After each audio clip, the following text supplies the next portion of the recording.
Okay, so this is the video for the second reading, the Origgi reputation reading. And in this video, pretty straightforward. I'm just going to give you some highlights like I did for Clifford. I'm going to give you some highlights about the Origgi paper that I think are deserving of kind of promotion and a little bit other reflection. But before I do that, a little bit of background which I think might be helpful to give you some context in a philosophical sense to understand things in the paper a little bit better. To give you what philosophers think knowledge is. So philosophers, just like any other field of study, have subfields where people super specialize in what they do. And there's a subfield of philosophy called epistemology. And epistemology is just, it's got a Greek root, like most things in philosophy and other kind of academic subjects do. And epistemology is just the study of knowledge. And that's actually kind of a bad way to say it, because you might think that I'm talking about, well, epistemologists then study everything that is known, and that's not what they do. They study what it means to know things. How do we get to knowledge? What does it mean to know things, as opposed to just believing something, right? So that's usually a helpful way to distinguish it, is that philosophers are really interested in what's the difference between knowledge and belief. What extra things do you need? It seems like you need extra things, that just having a belief about something shouldn't be enough to say that you know that thing, because we believe a lot of stuff. And we've believed a lot of stuff that we thought we knew, right? You thought you knew stuff, but then you found out you were wrong later, so it turns out you never knew it in the first place, but you thought you knew. But now you know that you just believed it. Philosophers talk like this a lot, get used to it. And so we need to figure out, well, what is it about knowledge that makes it different from belief, so that we can sensibly wrap our heads around the sentences I just said, right? And there's always a case to be made that philosophers worry about, or some philosophers love and just glory in, and that is the view of being a skeptic. Skepticism is a particular position on knowledge which just denies that we can ever really know things. Skeptics will just say, at most, we can come to believe things, right? But we can't ever say that we know stuff. And they will point to all those times when we've made mistakes, when we've mistakenly claimed to really know something and then found out later that that wasn't true and that we just believed something. And they'll point to the difficulty in distinguishing between beliefs and knowledge and say, we can't tell the difference between those two things. So you can tell me that you know stuff, but you don't really know you know stuff. So I'm just going to interpret that as you believe really strongly something, but you could always be wrong and not know that thing. And so I'm going to conclude from that it's never the case that anybody can really know stuff. At best, people believe stuff. Which sounds kind of depressing. But then most philosophers are trying to figure out ways around skepticism and try and say, well, how can we define knowledge sensibly? What are the things that you have to have for something to count as knowledge over and above just believing it?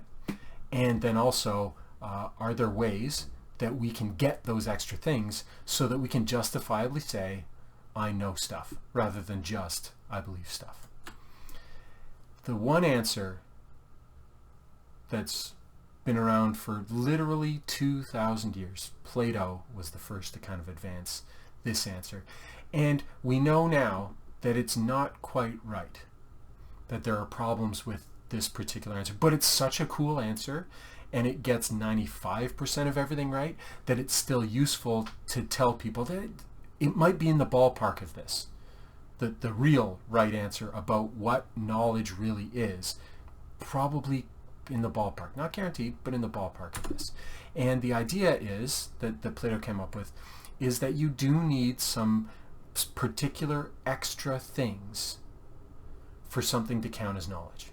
You don't just, belief isn't enough by itself. What you need are special kinds of belief.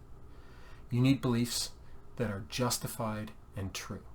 So this is one of the names for this theory of knowledge, is the tripartite theory of knowledge. There's 3 parts to it. Another name for it, which is less sexy, is the JTB theory of knowledge. I'll let you guess where that came from. And the idea here is that to claim that you have knowledge, and not just a belief, that belief needs to be justified. That is, the person holding the belief needs to have reasons for holding that belief. So can't just have knocked you on the head and have some thought appear in your head, and because of your brain injury you come to believe that thing. You don't have reasons to believe that thing, so it can't count as knowledge, even if it turns out to be true, right? You have to have all 3 of these things. 2 out of 3 is not good enough, right? So if you just have a justified belief, that is, you believe something and you have legitimate reasons to think that you're on the right track with that belief and that it's accurate, but it turns out you're mistaken, then Platonists will say, you were making a mistake if you ever called it knowledge. You shouldn't have called that knowledge at any point. If all you had was a belief that you had justifications for, but it wasn't true, then it can't count as knowledge. It needs that property of truth. Kind of complementary to that, if you have a belief and it's actually true, but you don't have any particular justification, then what you have there is not knowledge, but a lucky guess. Right? And then the third kind of 2 out of 3 thing also kind of doesn't make sense, because it doesn't make sense to talk about something justified and true but not believed. That can't be knowledge either, right? So that's a kind of just a quick and dirty case for why this is kind of sensible as an idea of what knowledge is and what knowledge needs for people. We're going to be satisfied with that. If you want to learn more about that, then you need to take another epistemology course in the philosophy department. Why am I selling philosophy courses all the time? Okay. Anyways, moving on. There's some other things in the light of that quick and dirty idea of what knowledge is, and that we throw around the terms knowledge and belief kind of fast and loose. There are other terms that we kind of throw around fast and loose that maybe we should not, right? So lots of times we're talking about information, we talk about facts, right? And we use those words in the same way that we use the word knowledge. But we've already seen that lots of the times when we claim to know things, we're maybe being a little bit too optimistic, and what we should instead say is I believe things, or I have a justified belief in something, right? Because we don't know that it's true until it happens, right? If you have a prediction, you're not going to know it. You're just going to have a justified belief that your prediction is going to come out right in the end. When we call something information, I looked up some information on the internet. I heard some facts from this talk that I went to go see. Those 2 words are loaded up with a presumption of truth, just like knowledge is, and with justification, just like knowledge is. And so we should be careful when we use those terms, because we can also use those terms to just mean stuff, right? Claims. And so we need to be careful with that, because when we say the word facts, what we're putting forth as part of using that word, using that label to describe particular things that we say, is we're saying these are reasonable things to believe, and I think that they are true. I have reasons to believe them, they're justified, and I think that they are true, and you should believe them, that if you accept these facts, then that's going to turn into knowledge. But we should only be willing to say that stuff when we actually have justified, true belief in that information or in those facts.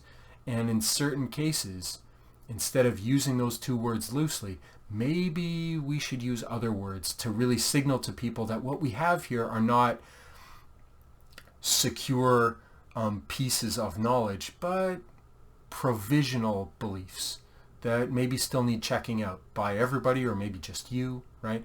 And so we should use words like claims or assertions or beliefs instead of information and facts, right? In the same way that I just kind of cautioned you in the previous slide not to say I know this or I know that, so quickly, right? But instead to use the more modest language. I believe this, right? I think I have reason to believe this. I think this is true. Those kinds of, that kind of, you might think, oh, it's just language, it's fine, right? But we're trying to be precise and careful and modest with our claims to access to the truth here. So I'm just going to caution you, think about being a little bit modest about the words that you use, because they can signal things to other people. And if you use words like know and information and facts really casually in circumstances where the things you're talking about maybe don't deserve that level of approval or endorsement, then you might be contributing to some sloppiness further on down. And you might be really embarrassed 5 minutes from now when somebody contradicts you and says, actually, that thing that you said that you knew, it's wrong, here's why, and then you look like an idiot. Whereas, if you just said, well, I think that's true, I think this is something we should all believe, then when somebody points out an error, it's easier to backtrack. And you don't lose anything by being modest in the first place, really. So that's why I'm kind of counseling this. On to some specific points in the reading. So this reading may be a little bit controversial. I'm trying to emphasize kind of the controversial claims and trying to do the hard sell on them here. And hopefully both in the perusal comment stream in the reading, but also down here, it's filling up with commentary. People may be pushing back, disagreeing, talking about some of these claims because they are a little bit controversial, right? So here's maybe what I think is the first kind of maybe surprising claim that she makes in her paper. She says, the vastly increased access to information and knowledge we have today does not empower us or make us cognitively autonomous. She thinks it does the opposite. It renders us more dependent on other people's judgments. So I think she's saying, look, you would assume that with the power of the internet and the ability of anyone to do their own research, to look up facts and things like that, that we would be less dependent on one another. That because I can take care of myself, I can learn whatever I want, I can know whatever I want, I just got to look it up. No problem. This is awesome, right? She says, that's actually not the case. You may feel that way, but that feeling is deceptive. What's actually happening is that you are becoming more dependent on other people all the time. It's not necessarily your fault. It's just the way society is, right? And the reason why she thinks that is simple. She thinks that actually you can't do your own research. Not truly. When people say, do your own research, you can't. What they're describing, what they're hoping that you will do, she is disagreeing. That does not count as you independently doing your own research. And you can't do it for the vast, vast majority of the things that you believe or things that you're contemplating believing, right? And that's because you believe so much stuff already, right? That if you had to check it firsthand, come on, focus up, camera. No? There you go. If you had to check that stuff out firsthand, yourself, do your own research truly, you wouldn't have the time because you believe too much stuff. There wouldn't be enough time in the day for you to check all of your beliefs to make sure that they were, reasonable for you to believe, right?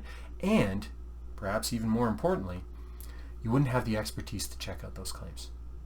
So let me just take an obvious example.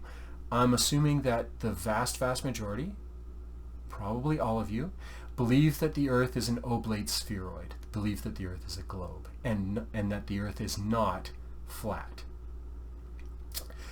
I am much less confident that any of you know why that's true and have the expertise to verify that claim yourself. Because that requires a little bit of background knowledge, a little bit of an idea about how to properly test those two hypotheses and figure out which one is actually true. The vast, vast majority of you agree that the Earth is a globe, not because you have done your own research and independently verified the truth of that claim. It's because you have relied on other people's expertise. And you trust those people. And those people told you that the Earth is a globe, and that is why you believe it. And Origgi is going to be okay with that. you're probably very uncomfortable with that if you didn't appreciate that fact right now. But now you're, wait, he's right about that. And then you suddenly feel awkward because you feel like you, maybe especially after reading Clifford, have the obligation to check stuff out yourself and verify it yourself. And if we don't do that, then we're letting ourselves down, and that's a bad thing. Origgi has a kind of, she is not really arguing against Clifford. She would agree Clifford's got a good idea there. We should do what Clifford says. She's going to say this is not really contradictory to what Clifford is talking about. What she thinks, instead of thinking we should be obligated to go and check everything out independently and firsthand, is that instead of that, we should all cultivate the same kind of expertise ourselves. And that expertise should be focused on not figuring out whether things are true or not in distinguishing between a particular piece of information that's false and a particular piece of information that is true. But we need to develop expertise in tracking down what she calls the reputational path of the information in question. So in other words, we should actually focus less on the question, hey, is that true? We shouldn't be asking that, because we don't have time to ask that for everything, and we don't have the expertise to answer that question for lots of the things we would ask it of. What we need to do is get better at asking this question. Is this a reliable source? Is this a real, legit expert that I can whose judgment I can rely upon? We need to get better at, hey, how many hands did this pass through before I heard it? Right? I heard it, say, from you. Where did you get it from? And where did they get it from? Where did this start? Where's the ultimate source of this claimed piece of knowledge, of this information that I'm now contemplating, believing, and adopting into my belief system? Where's it come from? She thinks we need to get better at that. And we don't need to worry so much that this question will take care of itself. If we can get better at identifying where the information came from and evaluating the origin, the source of that information, and making sure that it didn't get altered on the way to us, like telephone game, that will take care of the truth problem. Because if we pick the right experts, then the experts will worry about whether the claims they make are true, and they're better at doing that than we will ever be, because they're experts. At best, we could become an expert in that thing and become as good as them, but we can't become an expert in everything. So we shouldn't try. We should just focus on picking good experts to rely on. That's what she thinks is the solution to this. And so she says something a little bit mysterious here. She says that when you have just this deluge of information, the Google, right? The billion results in a fraction of a second that you get and stuff like that.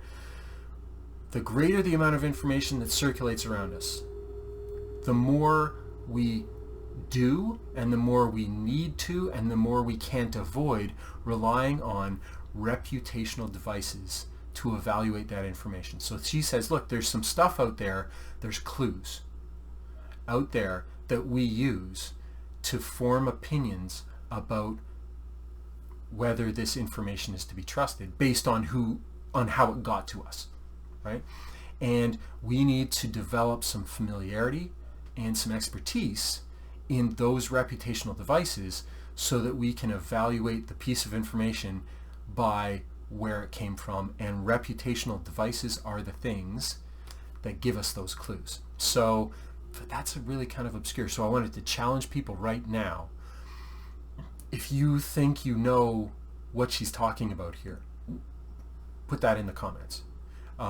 It's perfectly possible that we've already talked this out in Perusall, right? So I'm recording this before seeing any activity in Perusall. So I don't know if people have already picked out this passage and asked the question, hey, what's she talking about here? What are these reputational devices? And then maybe there was a big long discussion there. In that case, filling up the comments here will be easy. But if not, this is your chance. Think about that for a minute, maybe even pause the video and think about that.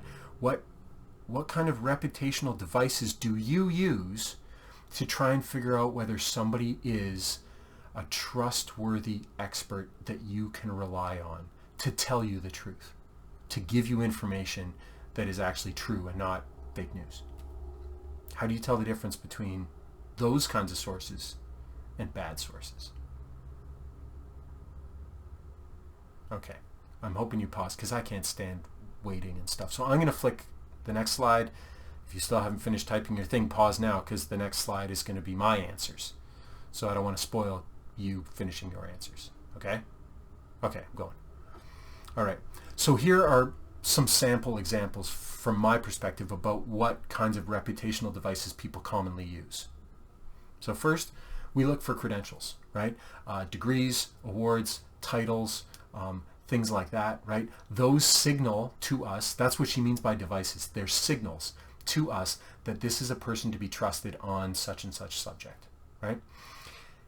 You use that to pick your university, to pick your car, to pick, well, you probably didn't use it to pick this course because you're desperate and you just wanted to get some 3-week thing that would give you 3 credits, right? So you weren't worried about whether or not I was a total charlatan and faker.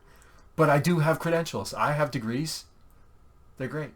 And so in ordinary circumstances, I think taking a summer course doesn't count as an ordinary circumstance. But in ordinary circumstances, you tend to trust people that have credentials. That depends on those credentials being legit credentials, which depends on the credentialing system being well functioning, right? You guys know, how do you know that my degree was not obtained from some mail order fly-by-night operation, right? How do you know that Montclair State is a legitimate university and not some real estate scam thing like Trump University, which was not a legitimate university because it wasn't certified as one? Well, what does that mean? How come it wasn't certified? Can't you just use the word university and become a university? Turns out you can't. You didn't know that though.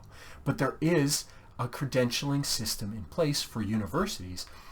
And if you don't pass that credentialing, and not just once, repeatedly, it's like a quality control thing. Every 5 years, they come in and some independent body comes in and makes sure that Montclair State is doing the things, all the things that universities need to do to earn the title of university. And if they don't, they put them on warning. And if they don't respond to the warnings, they yank away stuff such that you can't earn degrees here anymore. It's a terrible thing. It hardly ever happens because people fix the identified issues. But that's one thing. Social standing is another signal that we typically rely on, right? So we typically bestow more respect on people of a higher age, right? Like me, I'm old. You trust everything I say because I'm old, right? If I was 5 and saying all this stuff, you'd think it was adorable, but you wouldn't be trusting me, right? Their social role, whether they have been given authority, or sometimes their identity gives them the qualifications to talk on a subject and be believed about it. So for example, you're going to find a person of color naturally more credible and trustworthy when they talk about discrimination and social change and things like that than someone who isn't a person of color, because you can reasonably believe they have had more personal experience and been more involved over the course of their lives than someone who isn't a person of color or from another underprivileged community, something like that.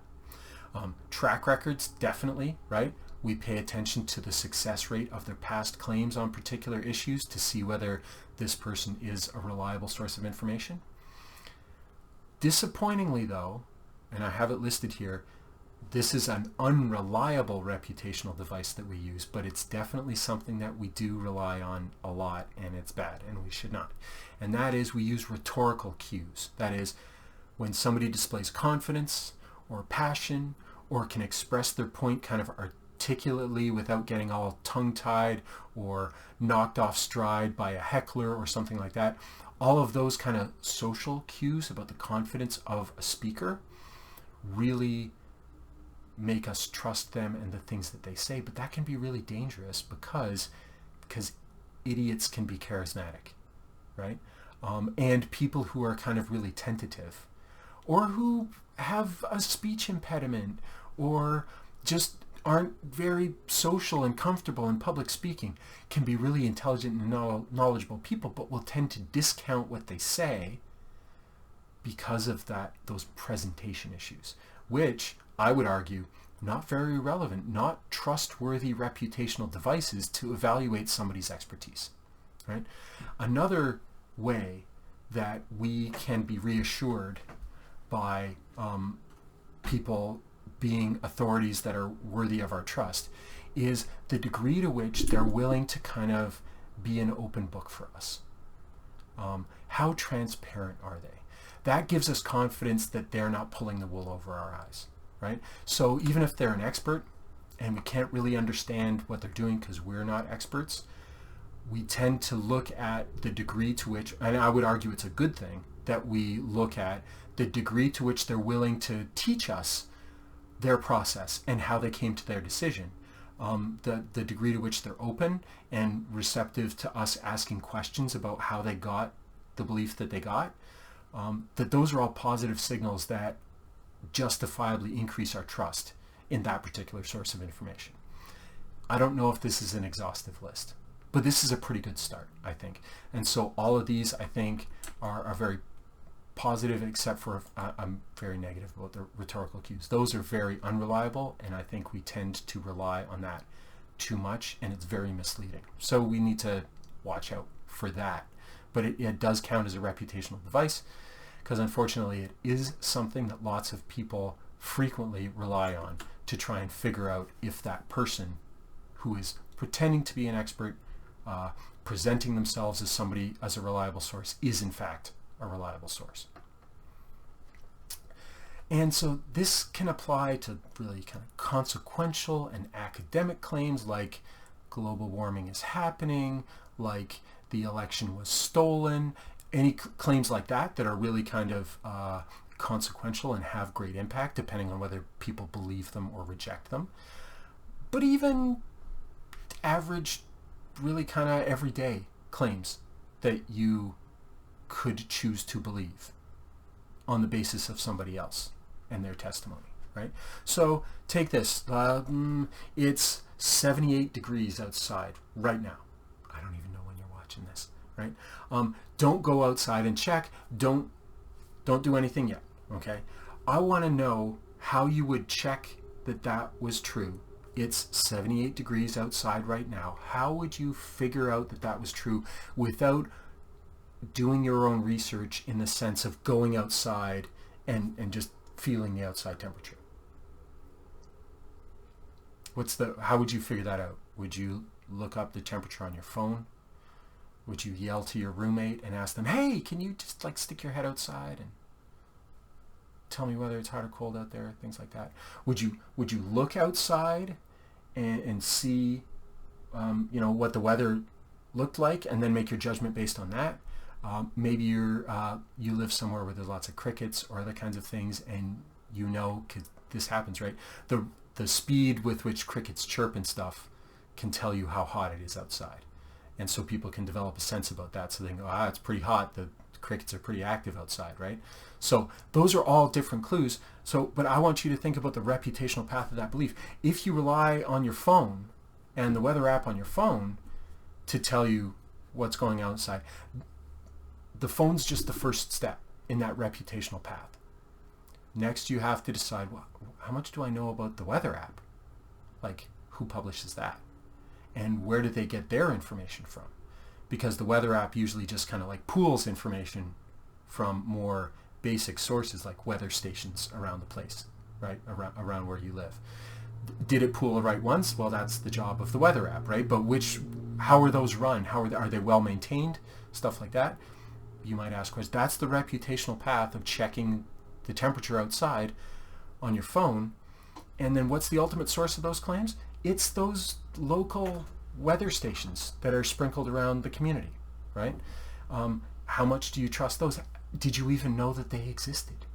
Some weather apps tell you where they get their data from, right? Usually they're at middle schools or high schools or some other kind of county-owned or government-owned property and stuff like that. And then they get agglomerated by the National Weather Service, and then the National Weather Service provides that information free of charge to weather.com and all those other and local local TV stations and stuff, so that their meteorologists can make their forecast for the weekend. I bet you didn't expect to hear to learn how people got weather information. I'm full of interesting stuff, aren't I? But the point I'm trying to make here, though, is that that's the kind of thing that Origgi says you ought to worry about. Now, you only have to worry about it once, right? And you can evaluate the reliability of that weather app in kind of not just the one way. You can instead reason like this. You can say, well, you know what? I've got this brand of phone. They run that brand, Google, Android or Apple. They run their stores. So the only apps I can get, the only weather apps I can get, are ones that are signed off by the stores and have a certain degree of trust. Do I in Google and or Apple to monitor the store and to police the kinds of apps that are in it? And so that's part of why I trust the information from my app, is that it made it into their app store. And then I further picked this app. Do you remember why you picked the app you picked? Was it just because it looked pretty? Or was it because you recognized the name of the publisher of the app, the creator of the app? Was it the National Weather Service? Was it weather.com? And you, hey, they got weather and .com in their name.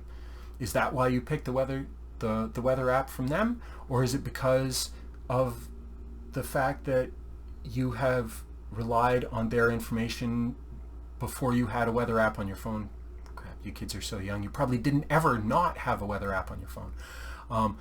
But maybe you remember, because you're old like me, watching the weatherman on TV, and you remember, hey, well, they get their weather information from the same sources this app says it does, so that's why I trust it. Doing all that reconstruction and thinking about the weather information that you get through your smartphone is what Origgi says you should do. Maybe it's not so important just for weather. I mean, what could go wrong, generally speaking? And when the stakes get raised, right? When it's an important claim about the weather, right? Like a hurricane's coming, and you want to make sure that you get the right information, including maybe some precision on when it's going to hit and how bad it's going to be exactly. You spend more time reassuring yourself that you're getting the right information, and you do that not by going out and collecting your own information about the weather, but by scrutinizing where you're getting it from more, right?